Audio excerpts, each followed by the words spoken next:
Todos bem-vindos a mais um programa do canal Os ou Mais. O meu nome é Mário Bastos e hoje tenho o prazer de ter comigo um ilustre senhor da comunicação social.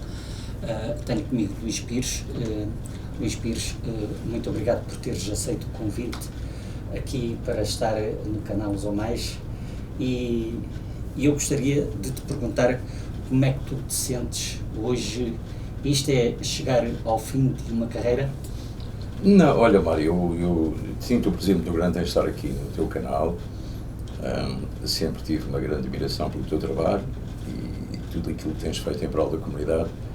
Em relação à tua pergunta, eu sinto um misto de tristeza e de alegria.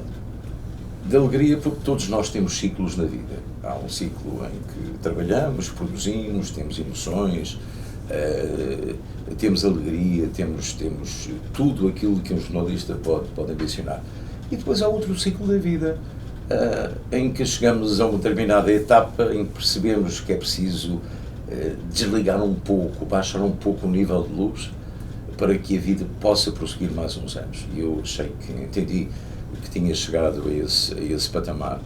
Por outro lado, sinto-me com alguma tristeza, porque claro que vou deixar neste ambiente muitos amigos, muita gente com quem eu convivi no decorrer dos anos, com quem tive a oportunidade de trocar momentos bons, momentos maus, de poder sufragar, digamos assim, emoções da própria comunidade que tive o prazer de poder transmitir através das televisões, das muitas por onde passei, e ao mesmo tempo também sentir que afinal de contas eu posso fazer esse intervalo e baixar o nível de luz, mas continuar a colaborar, a ser ativo. É importante que sejamos ativos na vida, mesmo quando o nível de iluminação fica ligeiramente mais baixo. E isso é possível fazer e é isso que eu vou fazer, obviamente que não será com o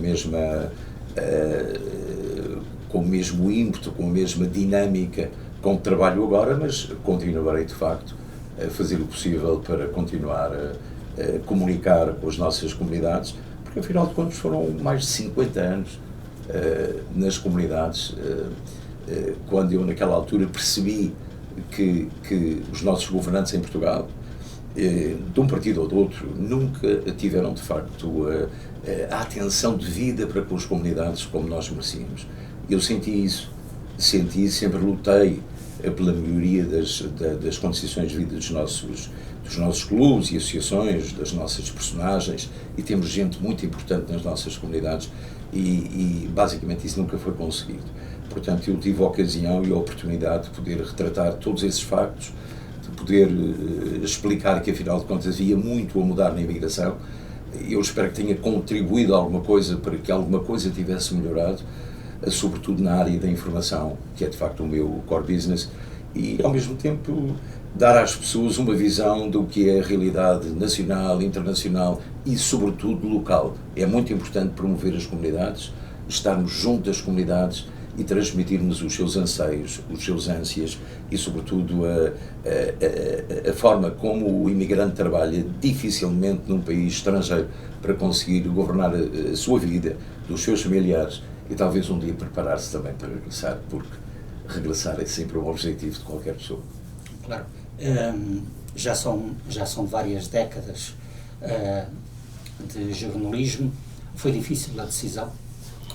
E como já te disse, foi pelas duas razões, pela tristeza, pela alegria, pelo ciclo de vida que é necessário completar, ainda que as pessoas não devam parar quando se afastam, e devam continuar a colaborar. Não foi difícil, porque a partir do momento em que o meu filho conseguiu, ou aquilo que ele herdou de mim, conseguiu criar a sua própria vida, a partir daí nós sentimos que estamos num plano diferente, um plano mais secundário, e esse plano, até certo ponto, obriga-nos também a tomar posições em relação ao tipo de vida que vamos fazer no futuro. E eu escolhi a qualidade de vida, escolhi a gastronomia, escolhi o estar numa situação em que não estou tanto sob pressão, nem com as situações que muitas vezes se deparam aos jornalistas, e que assim poderei refazer a situação e torná-la mais simples para o meu modo de vida e para a forma como vou viver em Portugal com a minha mulher. Tu, quando começaste o jornalismo, Imaginaste ter uma carreira de tantas décadas? Naquela altura, a juventude é efêmera, como tu sabes. Naquela altura não se pensa nisso, pensa-se em fazer o trabalho todos os dias, que a vida começa de manhã e acaba à noite, portanto pode começar de manhã e pode acabar à noite, e depois vai-se diluindo no decorrer das semanas, dos meses, dos anos, e praticamente tu não notas que esse tempo todo passou. Eu olho para trás hoje e penso como é que é possível tantos anos, tantas reportagens, tantas histórias, tantas dinâmicas de informação, não só na televisão, como na rádio, nos jornais, e é difícil contabilizar tudo aquilo que nós fizemos, mas fez sempre com o sentido da reportagem, do ajudar alguém, de informar alguém, e isso foi de facto uma constante na minha vida, foi saber que estou ali a prestar um serviço à comunidade e que, obviamente, é aquilo que eu sinto que posso ainda continuar a fazer. Do jornalismo do teu tempo, quando começaste, e do jornalismo de hoje, o que é que tu tens a dizer em relação ao jornalismo? Tudo tem o seu tempo. Eu ainda comecei a fazer rádio com os gravadores da Aram. Depois, mais tarde, vêm os gravadores de fita, UARs, os célebres UARs, as Nagras. Depois vieram outro tipo de artefactos que tornaram mais simples a vida de quem trabalha nas redações. Hoje em dia, trabalhamos com telemóvel, inteligência artificial, isto foram várias décadas. Agora, se começarmos a pensar desde aí até aqui, foi de facto muito rápido, o que significa que as novas tecnologias praticamente surpreendem-nos todos os dias. E estamos num patamar em que eu já não consigo diferenciar se amanhã é necessário ter um jornalista numa redação ou um robô, porque afinal de contas isto está a andar tão depressa, só que evidentemente que a inteligência artificial não é uma coisa que pense como nós, em que temos que dar o nosso cunho, o nosso carisma, a nossa alma, colocar na notícia o nosso coração, aquela emoção normal de quem fabrica e transmite a notícia. Houve, de facto, grande evolução. Em termos jornalísticos, houve, de facto, também uma grande evolução, na medida em que hoje, com a facilidade que há da tal inteligência artificial e de motores de busca de internet, onde é fácil compilar informação, agora temos de ter um cuidado extremo em não especular, em procurar os vínculos certos da informação e ter a certeza que os factos são reais para podermos transmitir a notícia com seriedade, com honestidade, porque hoje é muito fácil passar a linha vermelha da especulação, do sensacionalismo e muitas vezes da notícia ilusória, porque afinal de contas é preciso trabalhar e estudar para fazer, encontrar a diferença entre aquilo que é verdadeiro e aquilo que é falso. Preciso ver. A palavra fake news hoje tem uma importância tremenda. É preciso saber o que é falso e o que é verdadeiro. Achas que a inteligência artificial veio trazer menos qualidade ao jornalismo? Não, eu não creio, não quero dizer que veio trazer ou que fez mal ao jornalismo ou está a fazer mal. Hoje a inteligência artificial, se for trabalhada como deve ser, que sirva como veículo ou instrumento de informação para quem faz notícias, porque já não tens que ir a dicionários, a livros, a compêndios, já não tens que ir procurar informação que tu hoje em dia é mais fácil para ti, porque se chegares aqui e perguntares à inteligência artificial a quem foi não sei quem, ela dá-te a informação toda. E isto é muito importante. E nós temos isto exatamente ao alcance de qualquer pessoa. Perguntar, por exemplo, quem é, e isto é importante referir, quem é o Luís Pires. Ela dá-me a informação. Exato. Então achas que é uma vantagem muito boa ter a tecnologia da forma como está a avançar? Exatamente, é isso que eu digo. É muito importante e isto é um veículo, um instrumento muito importante para a vida de um jornalista, sobretudo na procura da informação. Claro. Agora, não podemos, de facto, que a inteligência artificial tome conta da cadeira de um jornalista e coloque lá uma imagem que não é de ninguém para transmitir aquilo que não é verdade. São situações muito diferentes. Alguma reportagem histórica na tua vida profissional que te tenha marcado bastante? Houve muitas. É tão difícil dizer-te isso. Tens alguma assim em particular? Tenho várias. Olha, houve reportagens que eu gostei muito de fazer, umas que me emocionaram mais do que outras que me marcaram pelos nomes das pessoas que entrevistei, outras porque notícias foram importantes para as pessoas que estavam do outro lado do ecrã e para as quais eu transmiti uma determinada notícia que lhe foi muito útil. Mas, por exemplo, eu realço a entrevista ao Fidel de Castro em 86, em Havana. Um pormenor muito curioso e irónico: os coreanos tinham oferecido a Cuba bicicletas sem dínamo, e essas bicicletas eram responsáveis por imensos acidentes em Havana, não tinham luz. E num comício com o Fidel, perante 200 mil pessoas, ele montou-se em cima do cilindro da bicicleta e caiu para o meu lado. E fui eu e a minha equipa que o ajudou a levantar. Depois, imediatamente, a segurança tomou conta dessa operação. Mas achei que foi um facto muito curioso ter falado com um homem que me tratava por periodista gordito, e na altura era o mais forte da pessoa. E depois, outra curiosidade é que ele disse-me: quando saís do palácio, passas lá por baixo e levas uma caixinha de charutos do Fidel, que era uma coisa que na altura era inimaginável. E eu esqueci-me. Cheguei a Portugal e ia levando uma tareia do meu editor, que ele disse: tu não trouxeste a caixa de cigarros do Fidel? Não, calhou que não. Outras reportagens, Buzinão da Ponte foi muito importante também, neste caso.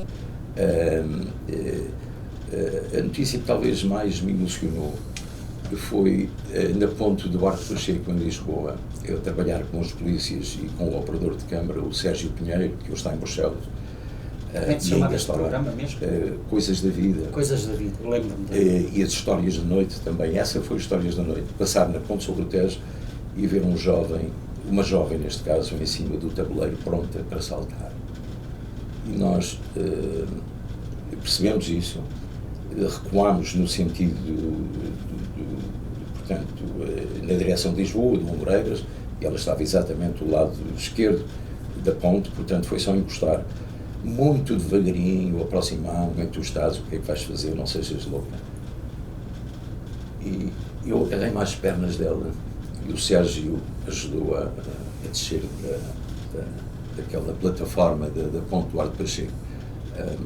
Chamámos imediatamente um carro de patrulha, nunca mais soube dela, sempre foi tratada, mas esse é um momento alto. E outro momento menos bom, também ali junto a essa área, 3 jovens suicidaram-se, deixando nos seus bolsos mensagens para os seus pais.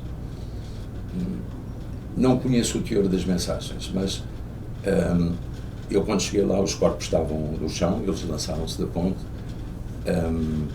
Havia as 3 cartas e eu recusei-me a lê-las e a saber o seu teor. No entanto, houve outro colega meu de uma outra estação que conseguiu ter acesso a essas mensagens e leu-as. Nunca mais me esqueço que pensei que fiz o melhor. Porque acho que mensagens que eram para os pais, não podiam ser divulgadas publicamente pelos meios de comunicação. Aconteceram muitos desses. Entrevistar gente violada, mulheres violadas, que não conseguiram dar a cara. Eu dei a cara de frente para a câmara porque ela não queria dar, não queria exibir o seu rosto. E ter sentido a minha mágoa de uma pessoa que foi abusada, que foi torturada, violada. Quer dizer, quem chorou fui eu. Ao longo destas décadas, tens testemunhos de acontecimentos assim, mais importantes? Olha, ter sido talvez o primeiro jornalista a falar da Guerra do Golfo, do início da operação militar americana no Golfo, porque isto é muito interessante. Eu tinha um amigo meu no Conselho de Segurança. Mas chegaste a estar no terreno? Sim, estive no Kuwait também, em 91, mas esse meu amigo era membro do Conselho de Segurança, fazia parte de uma delegação do país, e ele, quando veio cá fora fazer um xixi, disse: Luís, isto vai começar hoje. E eu arrisquei, e disse: a guerra vai começar hoje. Todos os outros jornalistas disseram: mas quem é este português, quem é este jornalista, como é que ele arrisca isto? E eu tive um feeling, em função das informações que tinha compilado, que a guerra iria começar, e fomos de facto os primeiros nisso. Foi de facto um orgulho muito grande saber que demos uma notícia em primeira mão sobre o início de um conflito tão importante como foi aquele da Guerra do Golfo. Outros conflitos, América Latina, com os sandinistas em 87, onde, por exemplo, eu trabalhei com uma equipa do governo e ficámos praticamente sozinhos no meio da selva e aparecia um grupo da facção contrária que nos perguntou: "Alto, quem és?" Nós dizíamos Portugal, ele dizia Paraguai, muito bem, vieram aqui, e pronto. Com Portugal e com o P já nos chafámos, não é? Aqui este era o problema. Passámos muitas situações dessas, muitas. Katrina foi uma situação em que estive 15 dias, 10 dias a dormir numa carrinha, e isto é muito curioso porque tinha 2 colegas a trabalhar comigo, o Carlos Fino e o Luís Costa Ribas. E eu consegui falar com um indivíduo que era gerente de um pequeno motel em New Orleans, e quando ele me perguntou qual era a minha nacionalidade, eu disse: "Eu sou português." E ele disse: "Ah, és da terra del Figo." E o Figo era famoso nesse tempo, ainda não era Ronaldo. E eu disse que sim, sou e tal. E ele disse: "Ok, então ficas aqui neste colchãozinho no chão." E eu disse: "Mas tenho mais 2 colegas a trabalhar comigo em estações diferentes." Falei com os meus colegas, os 3 fomos dormir para aquele pequeno motel. O meu operador era o Márcio Santos na altura, e depois só havia uma banheira e deitava uma gotinha de água. Aquilo demorou 5 dias a encher e todos nós tomámos banho na mesma água, com a cabeça de fora, obviamente, mas foi a única hipótese, não é? Esta história consta ainda no livro que o Luís Costa Ribas lançou há uns anos, em que faz menção também deste pormenor e deste acontecimento mais irónico, não é? Mas passaram-se muitas coisas na minha vida, muitas. Achas que o jornalismo hoje tem a mesma credibilidade que tinha no tempo que tu começaste? Depende, como eu disse há pouco, a chamada já não há,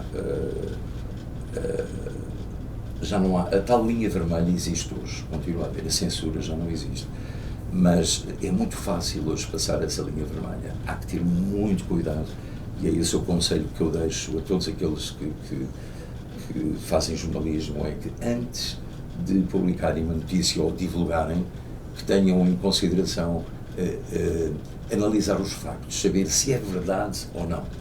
E há muita maneira de saber se é verdade ou não. Depende também da tendência dos jornalismos. Hoje o jornalismo também, muitas vezes os jornalistas são obrigados a dar opiniões, a debater coisas, a tomar uma posição ou outra de um partido ou de outro. Isso não acho bem. O jornalismo tem que ser isento. Tem que ser completamente isento. Portanto, um jornalista não pode ser comentador. O jornalista tem que informar, não tem que comentar. Eu não posso dizer que o arco do triunfo de Donald Trump é grande e é muito bonito porque estou a tomar uma posição. Claro. Tenho que dizer que vai ser construído e que vai existir.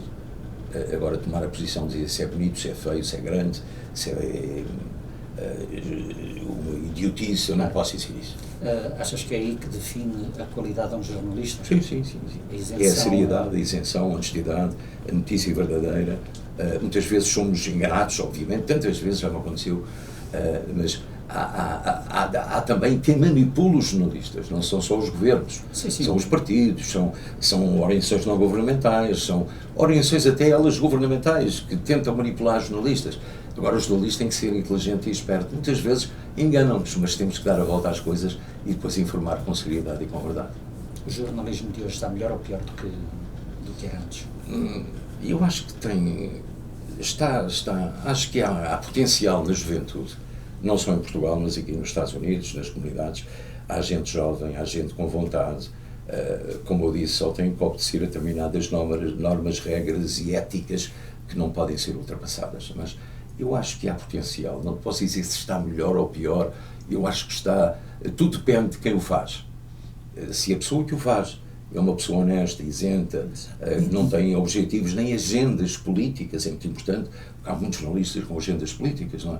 Se a pessoa não tiver uma agenda, então sim, eu já fui convidado para ser presidente de uma Câmara em Portugal, nunca aceitei. Eu tinha que pensar que se fosse presidente de uma Câmara ou se me candidatasse, estava a tomar uma posição política. Eu não quis fazer isso, não quis. Exatamente, não fiz. A questão das redes sociais e a televisão. Hoje as redes sociais conseguem ser muito mais rápidas do que a televisão. O que é que tu achas disso? Sem dúvida que sim. Hoje em dia, há quem diga que o futuro das televisões são os influencers, e eu acho que o influencer tem, de facto, um papel importante em mostrar os acontecimentos in loco, acontecimentos que são em tempo real, praticamente, coisa que as televisões não podem. Mas, por outro lado, compete às televisões dar sequência àquilo que os influencers conseguem apreender no terreno. Portanto, relatar um facto que aconteceu e depois as estações conseguirem explicar o que é que se passou com entrevistas, com o contraposto da... Eu acho que isso é muito importante. Eu acho que há lugar para todos. Influencers, jornalistas, agora não lhes chamem a jornalixo, porque também entendo que os influencers não fazem jornalismo. Acho que fazem o seu trabalho, relatam aquilo que veem, têm os seus apoiantes, têm as pessoas que colocam lá o dedinho com o coraçãozinho. É a opinião deles. É a opinião deles. Agora, compete de facto aos jornalistas prosseguir depois esse trabalho, completar esse trabalho, que é uma coisa que eles já não conseguem fazer. Eles relatam em vídeo, mas depois tem que haver o contraponto, tem que haver informação, tem que haver investigação. E o jornalismo de investigação, infelizmente, não está tão bom como era antigamente. Exato. Porque há dificuldades, de facto, não só técnicas como humanas. O jornalismo de investigação obriga a muito trabalho. Muitas vezes uma peça de meia hora demora 2 meses a fazer. É preciso ver isso, é muito importante, porque há muita investigação, há muita entrevista, há muito comentário. E depois há os dois lados da moeda. Não podemos olhar para a moeda de lado, temos que olhar para os dois lados da moeda. E, portanto, isso antigamente conseguia-se fazer. Hoje a Ana Leal consegue fazer isso muito bem.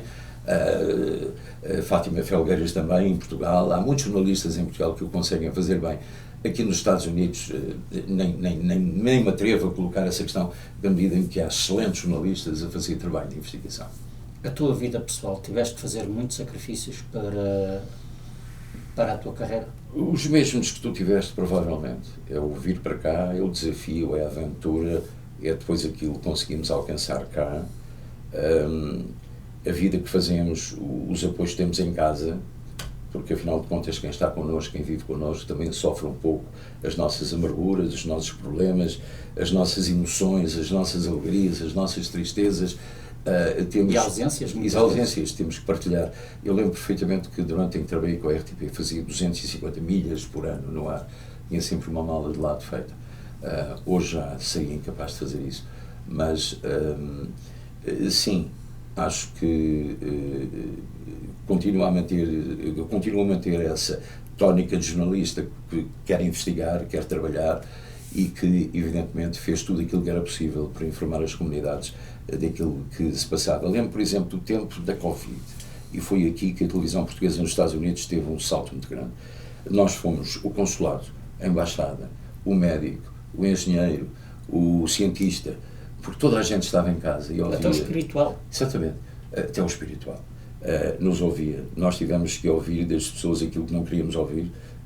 Ouvimos relatos de tristeza, de dor, de raiva, de revolta, e praticamente fomos tudo ali. Não havia consulado de Portugal, éramos nós. Não havia médicos, éramos nós. E tudo isso foi muito importante para ajudar as comunidades a ultrapassar aquilo que foi, de facto, uma época muito trágica para as nossas comunidades, que foi, de facto, o Covid. Eu não parei um dia. Exatamente. Um dia. Nós trabalhamos todos os dias, por exemplo. É verdade. Olha, o que é que o jornalismo te deu e o que é que o jornalismo te tirou? Eu acho que não tirou nada, deu-me tudo. Deu-me tudo. Sinto-me perfeitamente completo. Voltarias a fazer o mesmo? Absolutamente, sem dúvida absolutamente alguma. Não tenho qualquer ressentimento em termos de trabalho, não tenho ressentimento em termos daquilo que não fiz ou que devia ter feito. Muitas vezes era capaz de ter feito um bocadinho mais, mas hoje em dia dizemos, nunca estamos completamente satisfeitos com aquilo que fazemos. Estamos sempre à procura de fazer um bocadinho mais, não é? Exato. E talvez tivesse feito mais, mas não tenho qualquer ressentimento. Quais foram as pessoas mais importantes neste teu percurso jornalístico? Todas aquelas com que eu trabalhei. Isto é muito curioso. Eu não consigo fazer uma peça que não tenha um editor, que não tenha um realizador, que não tenha um produtor. Eu não consigo fazer uma peça sem os intervenientes, as pessoas entrevistadas, que me dão a sua ideia. Eu acho que toda a gente completa o nosso trabalho. Todos aqueles que nós nós obviamente temos que mencionar numa história, é trabalho do fruto de uma equipa, e isso é muito importante. A televisão trabalha com equipas, não há projetos de um homem só em televisão, nem o Balsemão conseguiu fazer. Houve de facto gente importante na imigração. No princípio, quando eu comecei, o Luís Pereira de Sousa, em 66, foi meu mentor, tal como o Manuel Celeiro, que infelizmente já não está entre nós, o Fernando Persa, que foi de facto um grande amigo. Houve pessoas que me influenciaram, que me ajudaram muito, e aqui na imigração também não tenho em conta. A família Seabra foi indiscutivelmente um dos grandes apoios que eu tive aqui nesta área. E depois, como já disse, tive o plano de todos os meus colegas que trabalharam comigo, e alguns que não trabalharam e que foram meus colegas ainda que fossem trabalhadores de outros projetos diferentes, e muitas vezes até rivais, mas todos eles merecem de facto a minha simpatia. São meus amigos, trabalharam comigo, trabalham comigo, e se trabalharem amanhã comigo terão a mesma ideia que eu tenho hoje, de que é preciso respeito, fraternidade, amor e sobretudo coragem para enfrentar os objetivos. Esta retirada é uma paragem ou há projetos futuros? Não é paragem. Não podemos parar. Eu aconselho a toda a gente com a minha idade a não parar. Não, há sempre que fazer alguma coisa. E eu vou continuar a fazer lá. Tenho um estúdio em casa, portanto posso continuar a trabalhar, obviamente, e a colaborar com, por exemplo, agora estou a colaborar com o Canal Não em Portugal e faço dos Estados Unidos. E devo dizer, eu trabalho graciosamente com o Canal Não sou pago por isso. Foi um pedido do Carlos Rodrigues, seu diretor da CMTV, e de quem eu sou amigo desde os tempos da RTP. Nunca recusei um trabalho, por exemplo, da RTP, da Palavra aos Diretores, da RDP, da TSF, do Correio da Manhã, de outras estações de rádio, televisão, jornais, sempre me pediram e eu sempre contribuí, sem qualquer apoio financeiro, para os meus colegas em Portugal, para tornar mais visível as nossas comunidades. Nós temos que mostrar aquilo que temos e aquilo que somos. Temos gente muito boa nas nossas comunidades, não só políticos, gente, médicos, engenheiros, temos gente com uma capacidade tremenda e isso torna-me, até certo ponto, muito orgulhoso de ter estado a trabalhar numa comunidade onde, por exemplo, o Armando Fontoura, que na altura era subxerife e que eu promovi durante os meus tempos de RTP e que deram de facto uma grande projeção ao Armando também em Portugal naquele tempo, e hoje o Armando é de facto um ícone muito grande da nossa comunidade, como outros sem que eu dúvida. entrevistei. Sem dúvida. Que conselho ou que mensagem deixarias a estes novos jornalistas? Tão simples.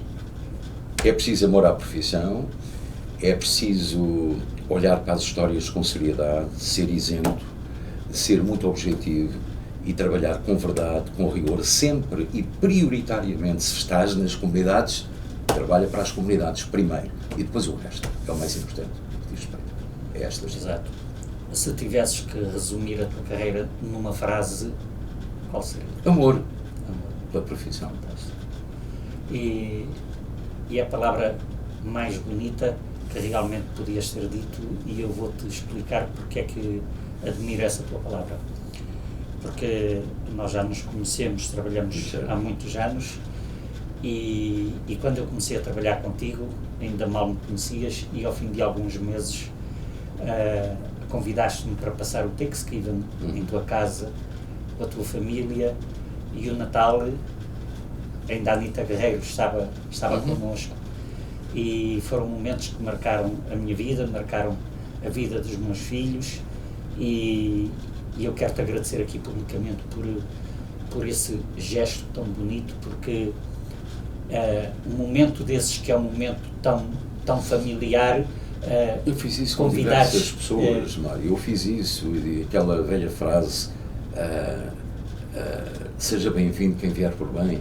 Exatamente, seja bem-vindo quem vier por bem. Exatamente, isso fiz eu durante praticamente toda a minha vida, desde que estou nos Estados Unidos, porque também passei situações idênticas àqueles que chegaram e que não tinham sítio para passar aquelas datas festivas. Aconteceu isso. Quando vim estudar para Springfield, e onde vivi com um casal amigo, mais tarde um ilustre político da nossa praça em Portugal, e estive 6 meses a dormir num sofá, porque não tinha sítio onde ficar para poder pagar as propinas da faculdade. estive 6 meses. Ele também me albergou a mim. Foi uma altura difícil em que ainda se ganhavam $140 por semana e eu trabalhei de limpeza numa base aérea, Bradley Field, e as pessoas contavam, mas tu falas 3 línguas ou 4 e estás aqui a fazer o quê? Estou a ganhar dinheiro para pagar estudos. E então esses meus amigos ofereceram-me guarida em sua casa. Porquê é que eu não hei de fazer o mesmo a outros quando tenho possibilidades de o fazer? Claro. É esse o objetivo. Eu sei que tens um grande amigo pessoal, que é o diretor, que trabalha contigo há muitos anos, e que ele está a fazer uma festa em homenagem ao conhecimento do trabalho que tu desenvolveste aqui nas nossas comunidades. Queres falar um bocadinho sobre esse evento, sobre essa homenagem? Vai ter lugar no dia 16. Isto aconteceu de uma curiosidade, trazer cá uma grande banda, que era o Rodrigo Leal, que canta canções do Roberto Leal. Eram 3 ou 4 opções e eu escolhi exatamente esses, porque eu vou para o Minho. Naturalmente que a música popular do Roberto Leal se adapta mais para o sítio onde eu vou. Exato. E as pessoas, gostando muito do Roberto Leal e este carimbo do Rodrigo em relação ao pai e às canções do pai, entendi que esta homenagem teria de facto uma importância maior se de facto viesse o Rodrigo Leal para a minha festa, como já veio para os 50 anos o Augusto Canário. Isso aconteceu no Mediterranean Manor também.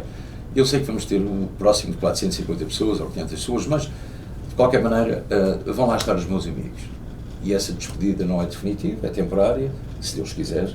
Claro. E vamos tentar, de facto, ali dar um último adeus, porque eu penso que daqui a uns meses vou cá estar outra vez para uns dias de férias e portanto, ir e vir é uma das minhas prioridades no tempo que me resta.